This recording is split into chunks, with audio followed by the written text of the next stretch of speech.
जिब्रील अमीन जो तमाम फरिश्तों के सरदार हैं, सैयदुल मलाइका जिब्रील अमीन हाजिर होते हैं, अर्ज करते हैं या रसूल अल्लाह सल्लल्लाहु अलैहि वसल्लम, अल्लाह की बारगाह में आप दुआ फरमाएं ताकि आपकी दुआओं से इन बच्चों को जिंदगी रब अता फरमा देगा। अल्लाह के हबीब सल्लल्लाहु अलैहि वसल्लम ने अपने दस्ते अक़दस को आसमान की तरफ उठाया और दुआ कर दिया। रब कुरान पाक में अपने बंदों को ये पैगाम दे रहा है कि ऐ मेरे बंदो सुनो सुनो, हमने अपने नबी के जिक्र को, अपने महबूब के नाम को ऊंचा कर दिया है। आकाए करीम सल्लल्लाहु अलैहि वसल्लम के जिक्र को रब ने ऊंचा फरमा दिया। आकाए करीम सल्लल्लाहु अलैहि वसल्लम के जिक्र को रब ने बुलंद कर दिया। अब आप जिधर भी जायजा लें, अगर आप मशरिक का जायजा लें तो आपको मशरिक में नबी का जिक्र मिलेगा। अगर आप मगरिब का जायजा लें तो मगरिब में नबी का जिक्र मिलेगा। अगर आप जुनूब का जायजा लें तो नबी का जिक्र वहां भी पाएंगे। गोया कि आप दुनिया के किसी कोने, किसी खित्ते का जब आप जायजा लेंगे तो आपको आकाए करीम सल्लल्लाहु अलैहि वसल्लम का जिक्र मिलेगा। अगर आप जमीन पर देखें तो आकाए करीम सल्लल्लाहु अलैहि वसल्लम का जिक्र हो रहा है। अगर आप आसमान पर देखें तो नबी करीम अलैहिस्सलातु व तस्लीम का जिक्र हो रहा है। मेरे आका सल्लल्लाहु अलैहि वसल्लम का जिक्र चारों तरफ हो रहा है। नबी का जिक्र फर्श पर हो रहा है, नबी का जिक्र अर्श पर हो रहा है, नबी का जिक्र दाएं हो रहा है, नबी का जिक्र बाएं हो रहा है। नबी का जिक्र जहां जहां देखेंगे आकाए करीम सल्लल्लाहु अलैहि वसल्लम के जिक्र को पाएंगे। आला हजरत अजीमुल बरकत इसीलिए फरमाते हैं कि नबी का कलमा पढ़ने वालों, तुम अपने नबी के जिक्र को जानना चाहते हो, तुम अपने नबी की अजमत को जानना चाहते हो। अरे तुम्हारे नबी के जिक्र का आलम तो ये है कि अर्श पे ताजा छेड़छाड़, फर्श पे तुरफा धूमधाम, कान जिधर लगाइए तेरी ही दास्तान है। आकाए करीम सल्लल्लाहु अलैहि वसल्लम की दास्तान पूरी दुनिया में हो रही है। मेरे नबी का जिक्र पूरी दुनिया में हो रहा है। आकाए करीम सल्लल्लाहु अलैहि वसल्लम का नाम कौन नहीं ले रहा है? आकाए करीम सल्लल्लाहु अलैहि वसल्लम को कौन नहीं पुकार रहा है? आका की बारगाह में जिसने अपनी लो को लगाया और आकाए करीम सल्लल्लाहु अलैहि वसल्लम की बारगाह में हाजिर हुआ और हाजिर होने के बाद में अपनी मांगी हुई मुरादों को वो लेकर के वापस आया। यही वो मेरे नबी का दरबार है कि जब आकाए करीम सल्लल्लाहु अलैहि वसल्लम की बारगाह में हजरत अबू बकर पहुंचे हैं तो सदाकत का लक़ब आपको मिला है। जब हजरत उमर पहुंचे हैं तो अदालत का ताजदार आपको बना दिया गया है। जब हजरत उस्मान गनी पहुंचे हैं तो सखावत का दरिया आपने बहा दिया है। जब मौलाए कायनात शेर खुदा पहुंचे हैं तो दामादे मुस्तफ़ा बनकर के चमके हैं, शेर खुदा बनकर के पूरी दुनिया में कहलाए गए। यही तो मेरे आका का वो दरबार है कि जब बिलाल हबशी हबश से आए हैं तो नबी का कलमा पढ़ा है। यही वो मेरे नबी की बारगाह है कि सलमान फारसी फारस से चले और नबी के दीवाने बनकर के पूरी दुनिया में मशहूर हुए। वो मेरे आका सल्लल्लाहु अलैहि वसल्लम का दरबार है कि जब नबी की बारगाह में कोई भी पहुंचता है और अपनी मांगी हुई मुरादों को लेकर के वापस आता है, आकाए करीम सल्लल्लाहु अलैहि वसल्लम का वो दरबार है कि नबी के बारगाह में कोई कैसा भी हो, अगर वो पहुंचा है जिस हालत में और जिस चीज के लिए उसने सवाल किया है तो आकाए करीम सल्लल्लाहु अलैहि वसल्लम ने उसकी मांगी हुई मुरादों को पूरा कर दिया है। आओ जरा तारीख का जायजा लेते हैं और आपको बताता हुआ चलो, शेखुल इस्लाम हजरत इमाम शरफुद्दीन बूसीरी रहमतुल्लाह ताला अलैह हैं, जो एक बुजुर्ग हैं और वो इमाम बूसीरी रहमतुल्लाह ताला अलैह फरमाते हैं कि एक मर्तबा मैं फालिज के मर्ज में मुब्तला हो गया, जिस्म का आधा हिस्सा बेहस और मोतल हो गया। जिस्म में जब ये फालिज की बीमारी लगी और मेरा जिस्म आधा बेकार हो गया तो मैंने तमाम तबीबों को दिखाया, तमाम हकीमों को दिखाया, तमाम डॉक्टरों को दिखाया, लेकिन वो फालिज की बीमारी ठीक ना हो रही थी, बल्कि जो जो दवा की तो मर्ज उतना ही बढ़ता गया, मुझे नजात ना मिला, मुझे शिफा ना मिली। हजरत इमाम बूसीरी रहमतुल्लाह ताला अलैह फरमाते हैं कि मैंने जब तमाम हकीमों को दिखा करके, तमाम तबीबों को दिखा करके डॉक्टरों से इलाज करके मैं परेशान हो गया। मैं ये सोचने लगा कि ए बूसीरी अब तेरी जिंदगी का चिराग बुझने वाला है। हजरत इमाम शरफुद्दीन बूसीरी रहमतुल्लाह ताला अलैह सोचने लगते हैं कि जैसे दुनिया में और आए थे और इस दुनिया से चले गए, एक दिन तेरी भी जिंदगी का चिराग बुझ जाएगा। ए बूसीरी अब तू ठीक नहीं होगा, तुझे बीमारी ने घेर लिया है। इमाम बूसीरी रहमतुल्लाह ताला अलैह अपने बिस्तर पर पड़े रहते थे और सोचते थे कि तमाम तबीबों को हमने दिखाया है, तमाम डॉक्टरों को हमने दिखाया है, तमाम हकीमों को हमने दिखाया, लेकिन बीमारी दूर ना हो रही है, बीमारी और बढ़ती जा रही है। हजरत इमाम शरफुद्दीन बूसीरी रहमतुल्लाह ताला अलैह ये सोच रहे हैं और सोच करके उनके जहन में आता है, उनके दिमाग में आता है कि तूने तमाम तबीबों को दिखाया तो क्या हुआ, तमाम डॉक्टरों को दिखाया तो क्या हुआ, तमाम हकीमों को दिखाया तो क्या हुआ। अब उस तबीबे दो जहां की बारगाह में फरियाद कर कि वो तो तबीबे दो जहां है, दोनों आलम का मालिक व मुख्तार है, उसकी बारगाह में फरियाद कर, शायद तेरी जिंदगी का चिराग ना बुझे और आकाए करीम सल्लल्लाहु अलैहि वसल्लम की बारगाह से तेरी जिंदगी लंबी हो जाए। चुनांचे हजरत इमाम बूसीरी रहमतुल्लाह ताला अलैह ये सोच करके आकाए करीम सल्लल्लाहु अलैहि वसल्लम की शान में एक कसीदा लिखते हैं, जिस कसीदे को बुर्दा शरीफ कहा जाता है। उस कसीदा को लिखना शुरू किया, कलम उठाया है, कागज उठाया, उठाने के बाद में तहरीर फरमा रहे हैं, कसीदा शरीफ लिखते जा रहे हैं, वो नाते पाक लिखते जा रहे हैं। जब वो कसीदा मुकम्मल हो गया, लिखने के बाद में तैयार हो गया, अब तैयार करने के बाद में रात की तारीकी आती है। रात की जब तारीकी आई है, हजरत इमाम बूसीरी रहमतुल्लाह ताला अलैह अपने बिस्तर पर जाते हैं, आराम फरमाने लगते हैं, आंख लगती है, सो जाते हैं। जैसे ही आंख लगी है, औंध आई है, नींद का गलबा हुआ है, हजरत इमाम बूसीरी रहमतुल्लाह अलैह फरमाते हैं कि जैसे मेरी आंख लगी, मैं सोने लगा तो मैंने देखा कि मेरे ख्वाब में आकाए करीम सल्लल्लाहु अलैहि वसल्लम जलवागर हुए हैं। ख्वाब में दोनों जहां का मालिक व मुख्तार आया हुआ है। जैसे मेरे नबी को ख्वाब में हजरत इमाम बूसीरी रहमतुल्लाह अलैह ने देखा है, तो देखने के बाद में सलाम पेश करते हैं। सलाम करने के बाद में अर्ज करते हैं, या रसूल अल्लाह सल्लल्लाहु अलैहि वसल्लम, हमने आपके शान पाक में एक नात लिखी है, एक कसीदा लिखा है, या रसूल अल्लाह आप हमें इजाजत दे दें तो पढ़ करके आपको सुना दूं। हजरत इमाम बूसीरी ने जब नबी के बारगाह में इस तरह से इस्तिगासा पेश किया, फरियाद पेश की, तो आकाए करीम सल्लल्लाहु अलैहि वसल्लम ने हजरत इमाम बूसीरी रहमतुल्लाह ताला अलैह को इजाजत दे दी। अब इमाम बूसीरी, इमाम शरफुद्दीन रहमतुल्लाह ताला अलैह उस कसीदे को पढ़ना शुरू कर देते हैं और पढ़ते पढ़ते जब आप इस शेर पर पहुंचते हैं, जिसका उर्दू में तर्जुमा है कि या रसूल अल्लाह सल्लल्लाहु अलैहि वसल्लम, आपका वो मुकद्दस हाथ है कि आपने अपने हाथ को किसी बीमार आदमी के जिस्म पर फेर दिया, मल दिया और आपका हाथ लग गया,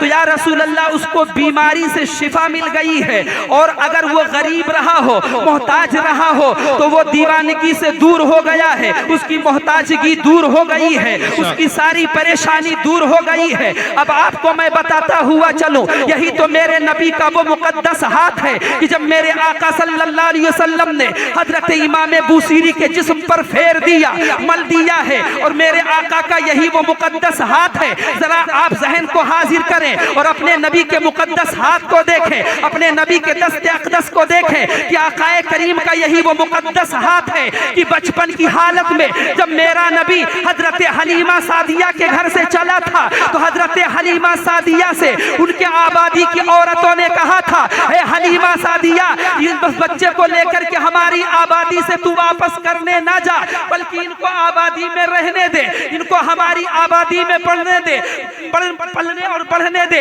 हजरत हलीमा सादिया ने कहा था, ए औरतों, ए मेरी सहेलियों, सुनो सुनो, ये मोहम्मद इब्न अब्दुल्लाह है और इनको वापस करने का वक्त पूरा हो गया है। तो उन औरतों ने कहा था कि ए हलीमा सादिया, फिर एक काम कर, ये मेरे नबी का जो मुकद्दस वाला हाथ है, अभी मेरे नबी ने नबूवत और रिसालत का ऐलान ना फरमाया था, मेरे नबी नबी के बचपन का जमाना है। उन औरतों ने कहा था, ए हलीमा तू एक काम कर, इनका मुकद्दस वाला हाथ हमारे बच्चों के सरों पर रखती हुई चली जा। तो तारीख बता रही है कि मेरे आका सल्लल्लाहु अलैहि वसल्लम जब हजरत हलीमा सादिया के घर से चले थे और अपने दस्ते अक़दस को जिन जिन बच्चों के सरों पर रखते जाते थे, तो तारीख बता रही है कि मेरे नबी ने हलीमा सादिया के घर से चलते वक्त जिन जिन बच्चों के सरों पर अपने दस्ते अक़दस को रखा था, वो सारे बच्चे जब जवान हुए और वो सारे बच्चे ईमान की दौलत से सरफराज हो गए,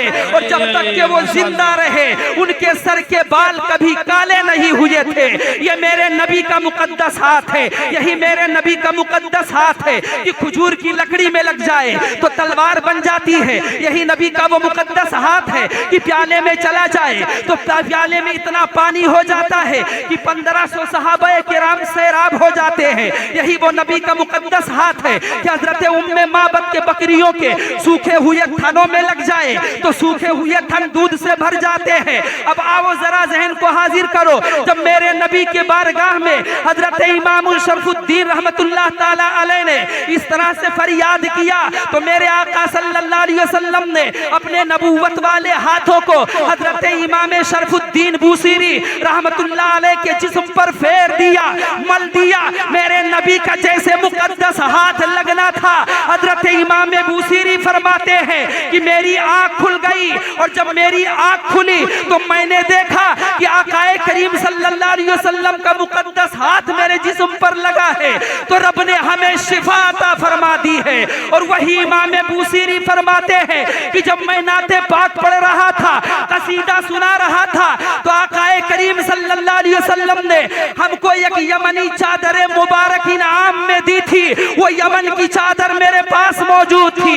ये मेरे नबी का मुकद्दस हाथ है कि हजरत इमाम बूसीरी के जिस्म पर लगा है तो बीमारी से शिफा मिल गई है। वरफाना लक दिक्रक। नारे तकबीर, नारे रिसालत, नारे रिसालत, उलमाए अहले सुन्नत, जश्न ईद मिलादुन नबी, नारे तकबीर, नारे रिसालत। माशाअल्लाह माशाअल्लाह। मेरे नबी का मुकद्दस हाथ लगा तो इमाम बूसीरी को फालिज की बीमारी से शिफा मिल गई।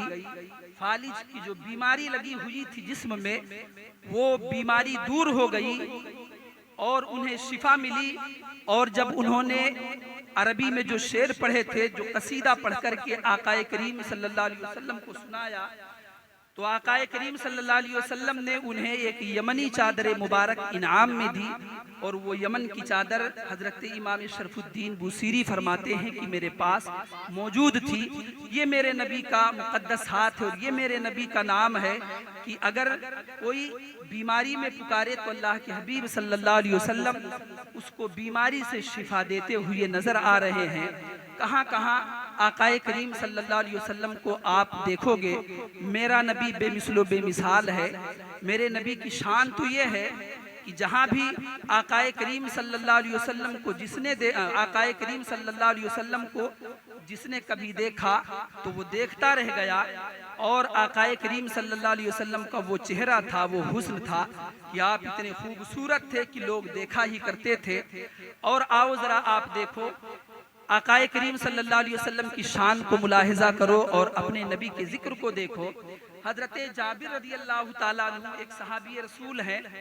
हजरत जाबिर रदी अल्लाह ताला अन्हु फरमाते हैं कि हमने एक मर्तबा आकाए करीम सल्लल्लाहु अलैहि वसल्लम की दावत ली कि आप मेरे घर के मेहमान बन जाएं, और जाकर के आकाए करीम सल्लल्लाहु अलैहि वसल्लम की बारगाह में अर्ज किया, या रसूल अल्लाह, आज हमारे घर पे आपकी दावत है, आप मेहमान बनकर के हमारे घर पे तशरीफ लाए। आकाए करीम सल्लल्लाहु अलैहि वसल्लम ने उनकी दावत को कबूल किया और कहा मैं हाजिर हो जाऊंगा। दावत कबूल किया और उधर हजरत जाबिर वापस चले आए। आने के बाद अपनी बीवी से, अपनी शरीक हयात से फरमाते हैं कि हमने अल्लाह के हबीब सल्लल्लाहु अलैहि वसल्लम की दावत की है, उनकी दावत का इंतजाम किया जाए। चुनांचे हजरत जाबिर रदी अल्लाह ताला अन्हु आकाए करीम सल्लल्लाहु अलैहि वसल्लम की दावत का इंतजाम करने लगे। हजरत जाबिर के घर में एक बकरी का बच्चा था। आपने उस बकरी के बच्चे को ज़िबह किया और ज़िबह करने के बाद में उसका गोश्त तैयार किया। हजरत जाबिर रज़ी अल्लाह ताला अन्हु के दो छोटे छोटे बच्चे थे, दो नन्हे मुन्ने बच्चे थे। अब उन दोनों बच्चों ने ये देखा कि मेरे बाप हजरत जाबिर ने एक बकरी के बच्चे को ज़िबह किया है। अब बच्चों ने उसे खेल समझ लिया और बड़े भाई ने छोटे भाई को बुलाया और कहा कि चलो वो खेल खेलते हैं जो अब्बा ने बकरी वाला खेल खेला था। बच्चों को क्या मालूम कि छुरी से ज़िबह हो जाता है।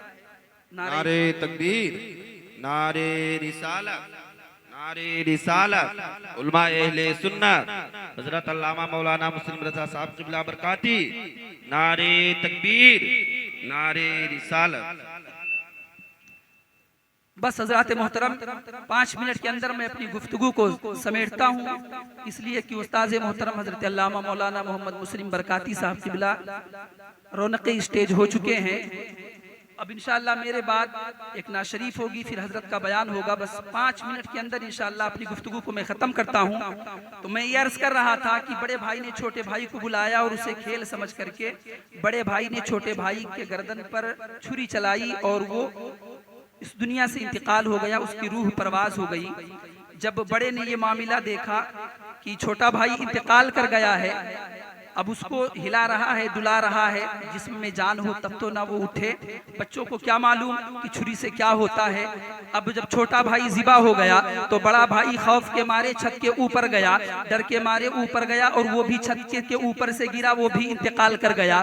दोनों बच्चे हजरत जाबिर रज़ी अल्लाह ताला अन्हु के इंतकाल कर गए हैं। हजरत जाबिर रज़ी अल्लाह ताला अन्हु की बीवी ने देखा कि मेरे दोनों बच्चे इंतकाल कर गए। मेरा आंगन था, एक हंसी और खुशी का माहौल गुजर रहा था, आज मेरा आंगन सूना हो गया। हजरत जाबिर रज़ी अल्लाह ताला अन्हु की बीवी ने ये सोचा कि अगर मैं रोना धोना शुरू करूंगी तो आज वो मेहमान बनकर के आने वाला है जो अर्श का मेहमान हुआ था। मेरे आका सल्लल्लाहु अलैहि वसल्लम आज मेरे घर पे मेहमान बनकर के आने वाले हैं, जो अल्लाह का मेहमान बनकर के सातों आसमान का सफर करके अल्लाह का मेहमान बने थे, वो मेरे घर आने वाले हैं। अगर मैं रोना धोना शुरू कर दूंगी, वावेला करना शुरू कर दूंगी तो मेरे घर का मेहमान किस तरह से आएगा। चुनांचे हजरत जाबिर रज़ी अल्लाह ताला अन्हु की बीवी ने अपने सब्र को अपने दामन में समेटा और सब्र करते हुए आकाए करीम सल्लल्लाहु अलैहि वसल्लम की दावत का इंतजाम कर रही है, खाना पका रही है, गोश्त तैयार हुआ है। जब खाना तैयार हुआ, दस्तरखान को सजाया गया, आकाए करीम सल्लल्लाहु अलैहि वसल्लम को बुलाया जाता है। या रसूल अल्लाह सल्लल्लाहु अलैहि वसल्लम, आप दस्तरखान पर तशरीफ फरमा हो, खाना तनाउल फरमाए। अल्लाह के हबीब सल्लल्लाहु अलैहि वसल्लम दस्तरखान पर बैठ जाते हैं खाना तनाउल फरमाने के लिए। तब तक के आप हुक्म फरमाते हैं, ऐ जाबिर, तुम्हारे घर में जो तुम्हारे बेटे थे उनको बुला करके लाओ। अब हजरत जाबिर रज़ी अल्लाह ताला अन्हु जाते हैं और जाने के बाद में अपनी बीवी से कहा कि अल्लाह के रसूल सल्लल्लाहु अलैहि वसल्लम ने मेरे बच्चों को दस्तरखान पर खाने के लिए बुलाया है। आपकी बीवी ने जवाब दिया कि जाकर के अल्लाह के हबीब सल्लल्लाहु अलैहि वसल्लम से बता दो कि बच्चे कहीं बाहर खेलने के लिए गए हैं, जब वो आएंगे तो खाना खा लेंगे और हुजूर वाला खाना तनाउल फरमाए। हजरत जाबिर आते हुए इस तरह से कहते हैं, अल्लाह के हबीब सल्लल्लाहु अलैहि वसल्लम फरमाते हैं, ऐ जाबिर, जब तक के तुम्हारे बच्चे नहीं आएंगे उस वक्त तक हम खाना नहीं खाएंगे। ये अल्लाह अहकमुल हाकिमीन का हुक्म है। अब हजरत जाबिर दोबारा अपनी बीवी के पास आते हैं, आने के बाद में कहते हैं, ऐ मेरी शरीके हयात सुन सुन, अल्लाह के हबीब सल्लल्लाहु अलैहि वसल्लम ने दस्तरखान पर बच्चों को बुलाया है। अब बच्चे मौजूद हो तब तो ना बिठा दिया जाए, बच्चे घर में हो तब तो ना दस्तरखान पर बिठा करके खाना खिलाया जाए। हजरत जाबिर की बीवी की सब्र का बंधन टूट गया और आप रो करके कहती है, ऐ मेरे शोहरे नामदार, बच्चे अब इस दुनिया में ना रहे। पूरा मामला अर्ज किया और कहती हैं कि वो दोनों बच्चों की लाशें उस कमरे में रखी हुई हैं, मैंने उनके लाश के ऊपर एक चादर डाल दी है और ले जाकर के अपने शोहर हजरत जाबिर को दिखाती हैं कि ये वो नन्हे मुन्ने बच्चे हैं जिन्होंने अपने जो हमारे घर से इंतकाल कर गए हैं, उनकी रूह उनके जिस्म से निकल गई है। हजरत जाबिर देखते हैं, रोना शुरू कर देते हैं। अब आकाए करीम सल्लल्लाहु अलैहि वसल्लम की बारगाह में हाजिर हुए। मेरे नबी ने पूछा, ऐ जाबिर, बताओ तुम्हारे बच्चे कहाँ हैं? तो हजरत जाबिर रज़ी अल्लाह ताला अन्हु अर्ज करते हैं, या रसूल अल्लाह सल्लल्लाहु अलैहि वसल्लम, जब मैंने आपकी दावत ली और आपकी दावत का जब मैं इंतजाम करने लगा तो मेरे घर में जो बकरी का बच्चा था मैंने उसको ज़िबा किया। बच्चों ने उसे खेल समझा और खेल समझ करके बड़े भाई ने छोटे भाई को बुला करके उसके ऊपर छुरी चला दी है, उसकी रूह उसके जिस्म से निकल गई है। अब बड़ा बच्चा डर के मारे, खौफ के मारे छत के ऊपर गया, वो भी इंतकाल कर गया है। अल्लाह के हबीब सल्लल्लाहु अलैहि वसल्लम फरमाते हैं उन बच्चों की लाशें कहां पर मौजूद हैं, हमें लेकर के चलो। आकाए करीम सल्लल्लाहु अलैहि वसल्लम गए हैं, उन बच्चों की लाशें आकाए करीम सल्लल्लाहु अलैहि वसल्लम के कदमों में पड़ी हैं। मैं आपसे अर्ज करना चाहता हूं, अपने नबी की अता को देखो, अपने नबी की शान को देखो, अपने नबी की अजमत को देखो। आकाए करीम सल्लल्लाहु अलैहि वसल्लम के कदमों में हजरत जाबिर रज़ियल्लाहु ताला अन्हु के बच्चों की लाशें मौजूद हैं। हजरत अल्लामा जामी रहमतुल्लाह ताला अलैह अपनी किताब शवाहिदुन नबुव्वत में लिखते हैं कि अल्लाह रब्बुल इज्जत ने सैयदुल मलाइका हजरत जिब्रील अमीन अलैहिस्सलातु वस्सलाम को हुक्म दिया, ऐ जिब्रील सिदरतुल मुंतहा को छोड़ो और जाकर के मेरे नबी के बारगाह में हाजिर हो जाओ। हाजिर होकर के बता दो कि अल्लाह की बारगाह में आप दुआ फरमाएं, अगर आपने दुआ फरमा दी तो आपकी दुआ से बच्चे जिंदा हो जाएंगे। अब हजरत जिब्रील अमीन